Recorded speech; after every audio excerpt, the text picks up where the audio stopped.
Hello friends, लिब्रस के online portal पर आपका स्वागत है। दोस्तों, हमने पिछली क्लासेस में वर्ब के बारे में जाना था, वर्ब के बारे में समझा था कि वर्ब होता क्या है, वर्ब के क्लासिफिकेशन क्या है। तो हमने पाया था कि वर्ब को हम लोग दो भागों में बांटते हैं। फटाफट हल्का सा रिवीजन कर लेते हैं। यह वर्ब को हमने बांटा था किस में, ऑक्सिलरी वर्ब में, और बांटा था किस में, आपके मेन वर्ब में। हमने देखा था कि ऑक्सिलरी वर्ब को भी दो पार्ट होते हैं, एक आपका होता है क्या, प्राइमरी वर्ब, और एक होता है क्या, मॉडल वर्ब। और हमने मेन वर्ब को बांटा था दो भागों में, एक आपका था क्या, ट्रांजिटिव वर्ब, और दूसरा जो था वह क्या आपका था, इनट्रांजिटिव वर्ब। दोस्तों, इसमें हमने इसका डिवीज़न, इसका क्लासिफिकेशन किया था। फिर हमने देखा था कि प्राइमरी वर्ब जो हैं इनको भी हमने तीन भागों में बांटा था, टू बी, टू डू, और फिर आपका टू हैव फॉर्म में बांटा था। फिर हमने देखा था टू डू फॉर्म के साथ हमेशा वर्ब का first form, to have form के साथ हमेशा वर्ब का थर्ड फॉर्म लगाया जाता है। अब इसी क्रम में आगे बढ़ते हुए हम थोड़ा सा जानेंगे। मेन वर्ब को भी हमने देखा था कि इसके 5 तरह से लिखा जा सकता है। बाकी वी वर्ब का first form, second form, third form, fourth form, fifth form, फिर उसका ट्रांसिटिव और इनट्रांसिटिव वर्ब को हमने देखा था। अब इसी क्रम में हम लोग थोड़ा सा यूज़ जानेंगे इनका कि कहाँ पर कौन से वर्ब का यूज़ किया जाता है। तो दोस्तों, आज जो हम जानेंगे वह समझेंगे आपके वर्ब के टू बी फॉर्म का यूज़। तो पहले तो यह जान लें कि टू बी फॉर्म में होता कौन कौन है। टू बी फॉर्म में हमने पिछली बार देखा था, तो कौन कौन था दोस्तों, पता चलता है क्या, is, am, are, was, were, फिर बी, बीन और बी। ये वर्ब जो हैं वो कौन से वर्ब कहलाते हैं, आपके टू बी फॉर्म के वर्ब कहलाते हैं। अब आइए देखते हैं इनके प्रयोग के बारे में, इनका यूज़ देखते हैं कि कहाँ कहाँ पर इनका यूज़ और कैसे कैसे यूज़ किया जाता है। चलिए दोस्तों, बात करते हैं इनकी। कभी कभी हमें सेंटेंस में चीज़ें ऐसे दिखती हैं कि एक सब्जेक्ट होता है, फिर उसके बाद आपका इज होता है, या एम होता है, या आर होता है। ठीक है, क्या होता है, इज, एम, आर, या फिर वाज, या फिर वर का यूज़ करके इसके बाद एक नाउन दे दिया जाता है, या फिर एक प्रोनाउन दे दिया जाता है। दोस्तों, यह आपके सेंटेंस का स्ट्रक्चर होता है। ऐसे सेंटेंस में हमको करना क्या होता है, यह हमें थोड़ा सा ध्यान देना है। जैसे अगर यहाँ पे होता क्या है, पहले तो इसको समझ लेते हैं। देखिएगा, किसी भी सेंटेंस की हम लोग बात करें, किसी भी सेंटेंस में पिछली क्लास में बताया था कुछ आए या ना आए, मेन वर्ब जरूर आना चाहिए। लेकिन यहाँ पे क्या मेन वर्ब है, मेन वर्ब नहीं है। इसका मतलब यह आपका खुद ही हेल्पिंग वर्ब ही किसका काम करेगा, मेन वर्ब की तरह से काम करने लगेगा। ये पिछली क्लास में बताया था मैंने कि जब आपका मेन वर्ब ना रहे तो हेल्पिंग वर्ब भी किसका काम करता है, मेन वर्ब का काम करने लगता है। अब यहाँ पे जब ऐसी सिचुएशन हो तो याद रखिएगा यहाँ पे किया क्या जा रहा है, यहाँ पे सेंटेंस में किसी काम को नहीं बताया जा रहा है। यहाँ बताया जा रहा है कि जो सब्जेक्ट है वह कुछ और नहीं, इसका रिलेशन इसी से है, और यह जो है वो सेंटेंस को कंप्लीट करने के लिए आते हैं। इसलिए इनके बाद वाले नाउन या प्रोनाउन को एक शब्द बोला जाता है, कॉम्प्लीमेंट बोला जाता है। दोस्तों, कॉम्प्लीमेंट COMPLEMENT होता है, यह कंप्लीट से बना हुआ है। यह सेंटेंस को पूरा करने के लिए आता है, इसे सेंटेंस का पूरक कहते हैं हिंदी में, इंग्लिश में से कॉम्प्लीमेंट कहा जाता है। दोस्तों, तो यही चीज़ यहाँ पे हम थोड़ा सा एग्जांपल्स के माध्यम से समझेंगे कि यहाँ पर हमेशा सब्जेक्ट के बारे में बताया जाएगा। जैसे कहा जाए कि Mohan is a good boy. छोटा छोटा एग्जाम्पल लेते हैं, एकदम आसान एग्जाम्पल। मोहन है, क्या है, एक अच्छा लड़का है। तो यहाँ मोहन के बारे में देखिएगा, सेंटेंस में कोई काम हुआ नहीं हुआ, यहाँ मोहन के बारे में बताया गया कि मोहन एक अच्छा लड़का है। इसका मतलब यहाँ पे अ गुड बॉय जो है वो आपका किसका काम करेगा, कॉम्प्लीमेंट का काम करेगा, और यह आपका किसका काम करेगा, सब्जेक्ट का काम करेगा, और यह आपका किसका काम करेगा, वर्ब का काम करेगा। तो दोस्तों, आपके टू बी फॉर्म का ये पहला यूज़ है कि जब सब्जेक्ट के साथ इस तरह से सिचुएशन आए तो यहाँ पर बताया जाता है कि हमेशा सब्जेक्ट के बारे में। तो याद रखिएगा, जब आपका ये टू बी फॉर्म किसका काम करने लगे, मेन वर्ब का काम करने लगे, तो वो उसके बाद हमेशा कॉम्प्लीमेंट आता है। यह भी ध्यान दीजिएगा, यह भी आपके यहाँ से कई सवाल बनते हैं। सब्जेक्ट छांटने को दे देगा वह अलग, आपका कॉम्प्लीमेंट छांटने को दे देगा वह अलग, उसके बाद आपका यह लगा देगा कि सब्जेक्ट के बाद आएगा कौन, वह अलग। तो याद रखिएगा, अगर हमारा सब्जेक्ट दो ही चीज़ें हो सकती हैं, या तो वह सिंगुलर हो सकता है और या फिर वह क्या हो सकता है, प्लूरल हो सकता है। तो अगर वह आपका सब्जेक्ट सब सिंगुलर है तो उसके साथ क्या लग सकता है, इज लग सकता है या वाज लग सकता है। अगर आपका सब्जेक्ट प्लूरल है तो उसके साथ या तो आर लग सकता है या तो वर लग सकता है। अगर आपका सब्जेक्ट आई है और वह प्रेजेंट में है तो वहाँ पे क्या लगाया जाएगा, एम का यूज़ किया जाएगा। दोस्तों इन सारी चीज़ों को ध्यान में रखे होंगे। अब ऐसे छोटे छोटे कुछ एग्जाम्पल लिखे जाएँ, जैसे कहा जाए कि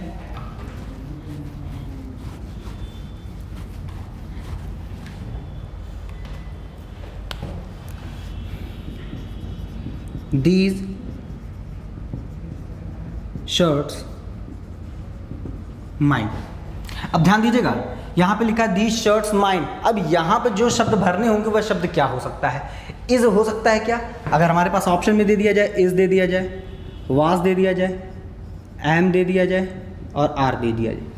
अब हमारे पास ऑप्शन यही है, हमें ऑप्शन को फिल करना होगा। तो कैसे फिल करेंगे, तो याद रखिएगा शर्ट्स, हम तुरंत मैंने बोला क्या सब्जेक्ट को देखेंगे, शर्ट्स क्या है, पता चला ये आपका प्लूरल है, यह आपका क्या है प्लूरल है। और जैसे प्लूरल आएगा ना तो इज का यूज़ किया जाएगा, ना तो आर का ना तो वाज का यूज़ किया जाएगा, ना ही एम का यूज़ किया जाएगा। यहाँ जो यूज़ किया जाएगा वह किसका यूज़ किया जाएगा, आर का, तो हो जाएगा दीज शर्ट्स आर माइन का यूज़ किया जाएगा। तो ये छोटे छोटे सवाल हैं, बहुत आसान होते हैं ये, तो याद रखिएगा इस तरह से सवाल बनते हैं। यहाँ से क्वेश्चन क्या क्या बन सकता है, सेंटेंस दे देगा, कहेगा कॉम्प्लीमेंट छांटिए, तो याद रखिएगा वर्ब के बाद वाला सारा का सारा पार्ट जो कहलाएगा वो क्या कहलाएगा, आपका कॉम्प्लीमेंट कहलाएगा। बोल देगा सब्जेक्ट छांटिए, तो जिसके बारे में बात हो रही है वही आपका क्या कहलाएगा, सब्जेक्ट कहलाएगा। अब बोल देगा कि यहाँ पर कौन सा वर्ब फिल हो जाएगा, तो यहाँ पे आपको देखना पड़ेगा कि अगर आपका सेंटेंस सिंगुलर है तो हमें सिंगुलर वर्ब का यूज़, अगर आपका सेंटेंस प्लूरल है तो हमें प्लूरल वर्ब का यूज़ किया जाएगा। तो यह था आपके सेंटेंस का टू बी फॉर्म का पहला यूज़ था। इसमें और भी ऐसे बहुत सारे एग्जांपल्स हैं, जैसे कह दिया जाए कि दे आर माई पेरेंट्स, ऐसे बोल दिया जा सकता है वे मेरे क्या है, माता पिता हैं। तो इस तरह से आप कुछ सेंटेंस बनाइएगा, अपने से बना करके कमेंट बॉक्स में ज़रूर बताइएगा कि यह सेंटेंस में कैसा यूज़ किया गया है। टू बी फॉर्म का अगला यूज़,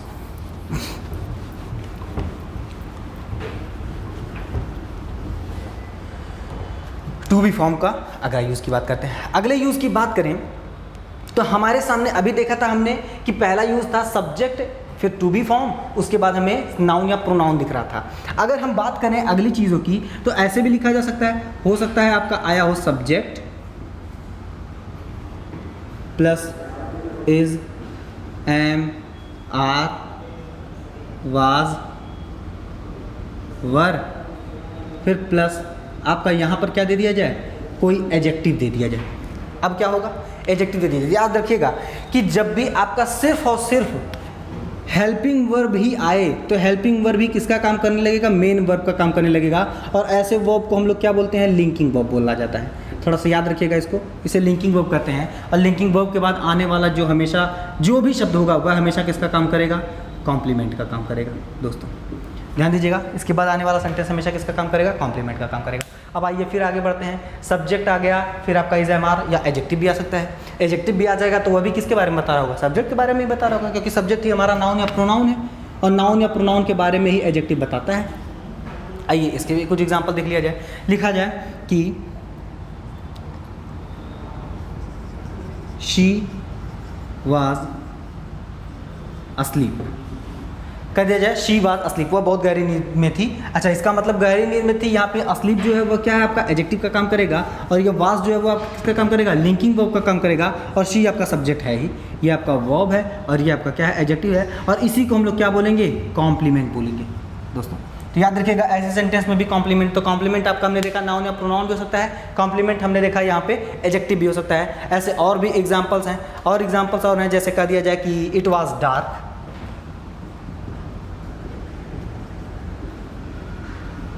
इट वाज डार्क, यहाँ पे बताया गया यह सब्जेक्ट है, यह आपका वर्ब है और यह आपका क्या है, एडजेक्टिव है। यह भी आपका कॉम्प्लीमेंट का काम कर रहा है, यह भी आपका कॉम्प्लीमेंट का काम कर रहा है और यह एडजेक्टिव है भी। यह आपका लिंकिंग वर्ब का काम कर रहा है, यह आपका सब्जेक्ट का काम कर रहा है। तो यहाँ से भी सवाल वही बनेंगे, सब्जेक्ट को निकालना। यहाँ पे दे देगा fill in the blanks, it हमेशा प्लूरल सिंगुलर होता है तो इसके साथ सिंगुलर का यूज़ करेंगे। इज़ या वाज का यूज़ किया जा सकता है और कुछ किसी चीज़ का यूज़ नहीं किया जा सकता। डार्क है तो डार्क का इस्तेमाल हम लोग यहाँ पे एडजेक्टिव की तरह से कर रहे हैं, कॉम्प्लीमेंट की तरह से कर रहे हैं। तो ये रहा दोस्तों आपका टू बी का ये यूज़।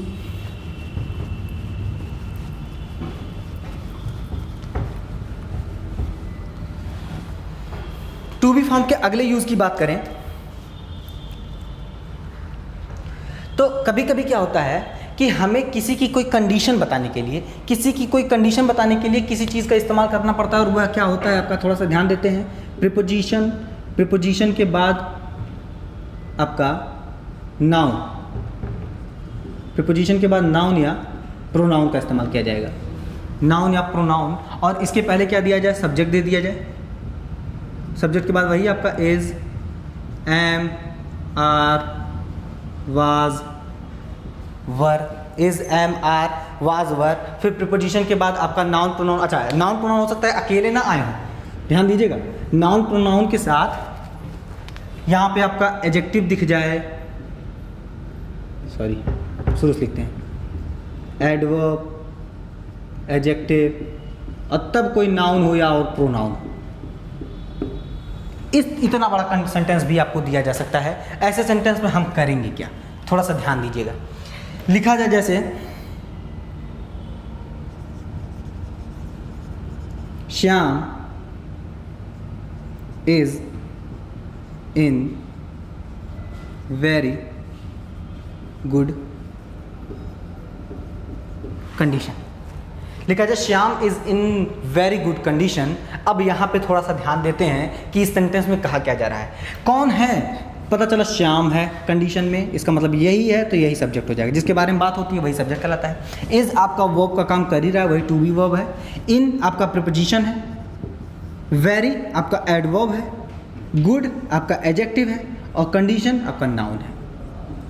अब आइए देखते हैं इस सेंटेंस में कहा क्या जा रहा है। इस सेंटेंस में कहा जा रहा है कि श्याम है वह कैसी है, एक बहुत ही अच्छे कंडीशन में है, बहुत ही अच्छे स्थिति में है। तो इसका मतलब हो गया कि यहाँ पे इन अ वेरी गुड कंडीशन की बात अगर जब की जा रही है तो इसमें कहा क्या जा रहा है, इसमें यह एडवर्ब बता रहा है बहुत क्या अच्छा, और अच्छा क्या है, कंडीशन है। यहाँ पे इतने बड़े फ्रेज में आ गया है। तो यहाँ पे भी अगर पूछा जाए कि कॉम्प्लीमेंट क्या है, तो आप तुरंत बताएंगे कि इतना बड़ा क्या है, आपका कॉम्प्लीमेंट का काम कर रहा है। तो दोस्तों यही सवाल बनता है आपके पेपर में, एग्जाम में दे देगा आपको सेंटेंस और कहेगा इसमें से कॉम्प्लीमेंट का यूज़ किए, कॉम्प्लीमेंट छांटिए। तो मैंने बताया, फिर याद रखिएगा, जब आपका बी फॉर्म का वर्ब या कोई भी verb, sorry helping verb main verb का काम करने लगे, तो मेन वर्ब का काम करते ही यहाँ पे देखिए मेन वर्ब है, कहीं पर सेंटेंस में नहीं है मेन वर्ब, तो यही आपका जो हेल्पिंग वर्ब है वही किसका काम करने लगेगा, मेन वर्ब का काम। और इसी को हम लोग क्या कहेंगे, लिंकिंग वर्ब कहेंगे। और लिंकिंग वर्ब के बाद हमेशा क्या आता है, कॉम्प्लीमेंट आता है दोस्तों। तो इसके बाद का पूरा जो पार्ट होगा वही क्या कहलाएगा, आपका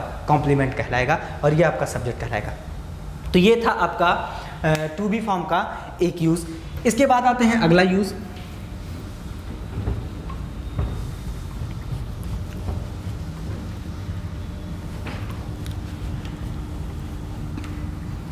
टू बी फॉर्म के अगले यूज़ की हम लोग बात करें तो हो सकता है ऐसे भी दे दिया जाए, आपका सब्जेक्ट, सब्जेक्ट के पास अब टू बी फॉर्म लिख रहे हैं, टू बी का मतलब समझ जाइएगा कि इसी में से कोई ना कोई होगा। उसके बाद आपका आएगा टू प्लस वर्ब का फर्स्ट फॉर्म, ध्यान दीजिएगा, टू प्लस वर्ब का फर्स्ट फॉर्म आ जाएगा। उसके बाद हो सकता है आपका प्रीपोजिशन आ जाए प्लस नाउन आ जाए, हो सकता है या नाउन के पहले जो है आपका एडवर्ब, एडजेक्टिव और नाउन आ जाए, इतना बड़ा आ जाए आपका। इस सेंटेंस में आपको कॉम्प्लीमेंट वगैरह छांटना हो तो क्या करेंगे, तो फिर से वही काम करेंगे, थोड़ा सा दिमाग रखिएगा, एकदम इस्तेमाल करिएगा अच्छे से। सब्जेक्ट एग्जांपल लिख लेते हैं, जैसे कहा जाए शीला इज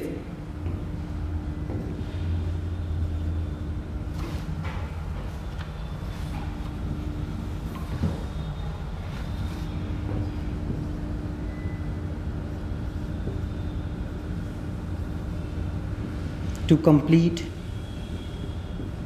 this work। ठीक, लिखा है Sheela is to complete this work. इसका मतलब क्या, पहले अर्थ जानते हैं। यहां पर जो यह टू कंप्लीट है, यह क्या है, टू प्लस वर्ब का फर्स्ट फॉर्म, इसे एक शब्द कहा जाता है, इन्फिनिटिव कहते हैं इसे क्या कहते हैं, इन्फिनिटिव कहा जाता है। अगर हम इसका अर्थ जानने की कोशिश करें तो यह कहेगा कि शीला को एक काम, कौन सा काम, यह काम पूरा करना है। इसका मतलब कि इस काम का उद्देश्य बताने के लिए हम लोग किसका काम करना है, या इन्फिनिटिव का इस्तेमाल करते हैं। तो याद रखिएगा इन्फिनिटिव का इस्तेमाल मैक्सिमम केसेस में इन आपका क्या बताने के लिए यूज़ किया जाता है, उद्देश्य बताने के लिए। जैसे कहा जाए कि ही स्टॉप्ड टू स्मोक, मतलब वह रुका, किस चीज़ के लिए रुका, स्मोक करने के लिए रुका। इसका मतलब कि यहाँ पर टू स्मोक की बात की जा रही है, यही आपका उद्देश्य है किस चीज़ का, रुकने का उद्देश्य है, वही चीज़ यहाँ पे इस वर्क को पूरा करने का यही उद्देश्य है कि उसको पूरा करना है, इसलिए यहाँ पे टू के साथ वर्क का फर्स्ट फॉर्म लगाया गया है। तो इन्फिनेटिव का इस्तेमाल हम लोग किसके लिए करते हैं, किसी उद्देश्य के लिए किया जाता है। तो वैसे लिखा है Sheela is to complete this work, मतलब शीला को यह काम पूरा करना है। अब दोस्तों इस सेंटेंस में, दोनों सेंटेंस में आइए छांट लेते हैं हम लोग सब आपके ऑब्जेक्ट को छांट लेते हैं, सॉरी कॉम्प्लीमेंट को छांटते हैं। कॉम्प्लीमेंट में अगर देखा जाए तो इसमें क्या कॉम्प्लीमेंट होगा, तो शीला, क्या इसमें हेल्पिंग वर्ब भी मेन वर्ब का काम कर रहा है, तो पता चला हाँ हेल्पिंग वर्ब भी किसका काम कर रहा है, मेन वर्ब का काम कर रहा है। तो जब हेल्पिंग वर्ब भी मेन का वर्ब का काम कर रहा है तो बचा हुआ सारा का सारा चीज़ क्या कहलाएगा, आपका कॉम्प्लीमेंट कहलाएगा। तो दोस्तों यह आपका क्या हो जाएगा, कॉम्प्लीमेंट कहलाएगा। तो याद रखिएगा जब हेल्पिंग वर्ब भी मेन वर्ब का काम करने लगे तो इसको हम लोग लिंकिंग वर्ब कहते हैं, और लिंकिंग वर्ब के बाद आने वाला शब्द हमेशा कॉम्प्लीमेंट होता है, वो कभी ऑब्जेक्ट नहीं हो सकता। तो ये याद रखिएगा इस तरह से। तो आपको दे देगा ऐसे सेंटेंस, तो कहेगा इसमें से आप छांटिए, क्या छांटना है आपको, कॉम्प्लीमेंट छांटना है। कैसे आप इसको छांटेंगे, तो बस आपको देखना होगा क्या उस सेंटेंस में हेल्पिंग वर्ब भी मेन वर्ब का काम कर रहा है। अगर हेल्पिंग वर्ब भी मेन वर्ब का काम कर रहा है तो दोस्तों वही आपका क्या कहलाएगा, उसके बाद के सारे जो फ्रेज होंगे वह आपका कॉम्प्लीमेंट कहलाएगा दोस्तों। तो ये रहा आपका टू बी का यूज़। तो ये थोड़ा सा दिमाग में रखिएगा कि हम लोग कैसे इस्तेमाल करते हैं टू बी फॉर्म का। तो ये टू बी फॉर्म का यूज़ है, इसमें आप देखिएगा, पढ़िएगा, इन तीनों के यूज़ों को आप समझिएगा। अगर इसके बाद इसमें कोई प्रॉब्लम होती है तो आप कमेंट बॉक्स में कमेंट करके इस अपने प्रॉब्लम का सोल्यूशन पा सकते हैं। कुछ भी आपको पूछना हो तो आप बिल्कुल कमेंट बॉक्स में मैसेज कर सकते हैं आप। और बाकी अगली क्लास में हम लोग देखेंगे हैव फॉर्म का यूज़ और देखेंगे डू फॉर्म का यूज़। उन दोनों के यूज़ के बाद आपका यह सेक्शन, आपके ऑक्सिलरी वर्ब का सेक्शन आपका समाप्त हो जाएगा। उसके बाद हम लोग आगे की क्लासेस में और चीज़ें कंटिन्यू करेंगे। तब तक के लिए नमस्कार।